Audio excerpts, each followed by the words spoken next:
पिता और पुत्र और पवित्र आत्मा के नाम पर। प्यारे भाई और बहनों, आज 2024 वर्ष का पहला दिन है। पवित्र कलीसिया इस दिन को यीशु माता के त्योहार के रूप में मनाती है। हम जानते हैं और विश्वास करते हैं कि माता मरियम ईश्वर के बेटे प्रभु यीशु की मां है, और क्योंकि हम प्रभु यीशु के भाई और बहन हैं, इसलिए माता मरियम हमारी भी मां है। हालेलुया। प्यारे भाई और बहनों, आज मैं माता मरियम के विषय में, कलीसिया की अवधारणा के विषय में कुछ शब्दों में कहूंगा। कुंवारी मरियम की धारणा के बारे में कैथोलिक कलीसिया क्या सिखाती है और इस घटना को चौथे गौरवशाली रहस्य में क्यों मनाती है। आइए हम कैथोलिक चर्च के कुछ प्रमुख सिद्धांतों के विषय में जानें। सबसे पहले प्यारे भाई और बहनों, इस धारणा पर चर्चा करते हुए कैथोलिक धर्म शिक्षा कैटेकिज्म स्पष्ट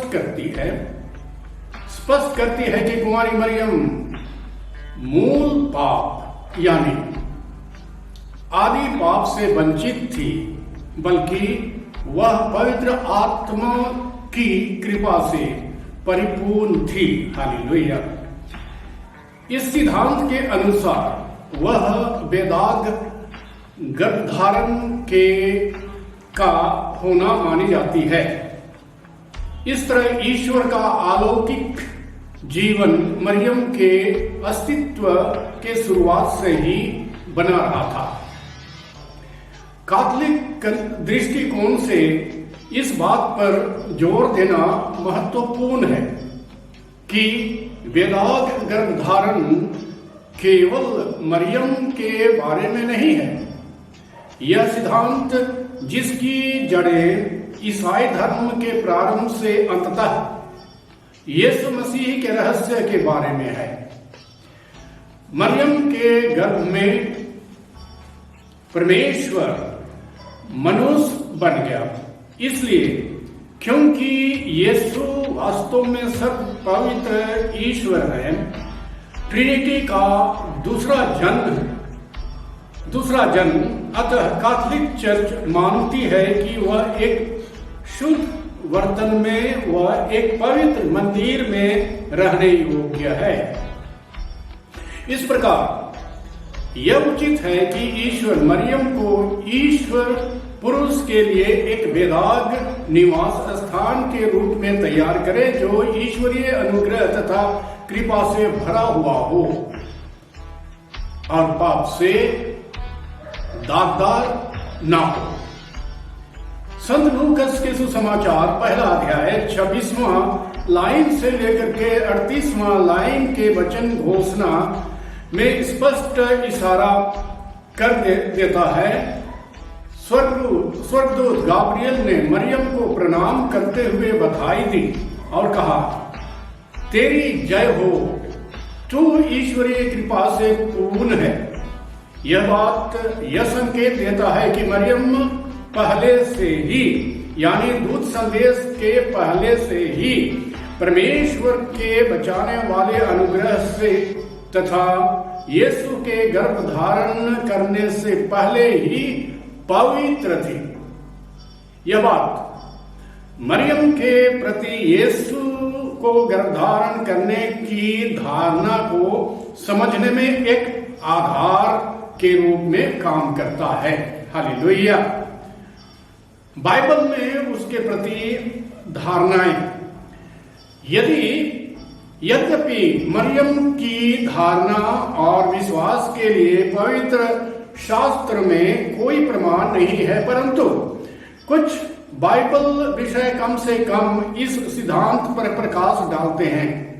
उदाहरण के लिए पवित्र शास्त्र में स्वर्ग में उठाए जाने के कुछ उदाहरण हैं। जैसे नबी हनोक को मृत्यु को देखे बिना स्वर्ग में ले लिया गया। इब्राहिम 11वां अध्याय का 5वां लाइन का वचन में हम इसे देख सकते हैं। अब एलिजा को उसके जीवन के अंत में आग के रथ द्वारा स्वर्ग में ले लिया गया।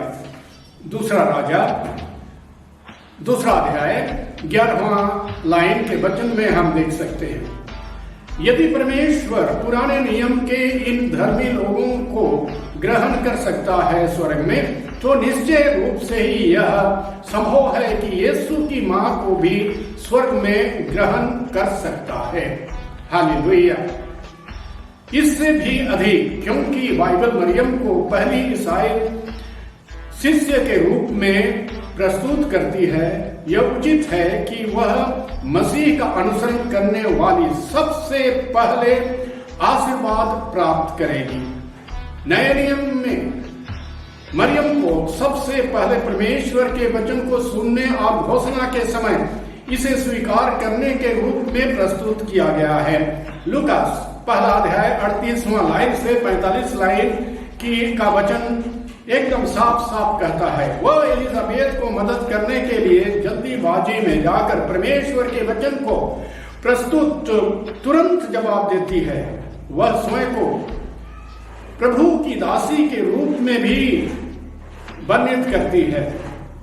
लूकास 1 अध्याय का 38 और 45 लाइन।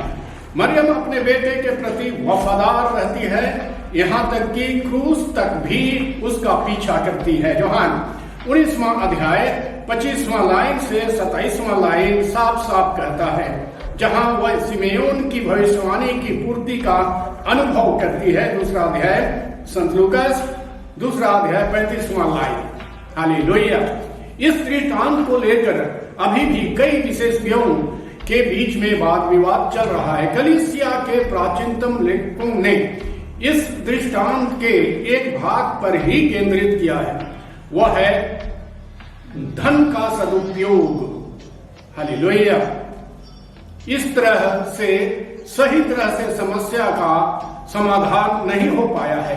पुराने जमाने में धनी जमींदार अपने जमीन का प्रबंधन कारिंदे को सौंपते थे। यह व्यक्ति स्वामी की ओर से व्यवसायिक खरीद बिक्री करने का अनुभवी होता है।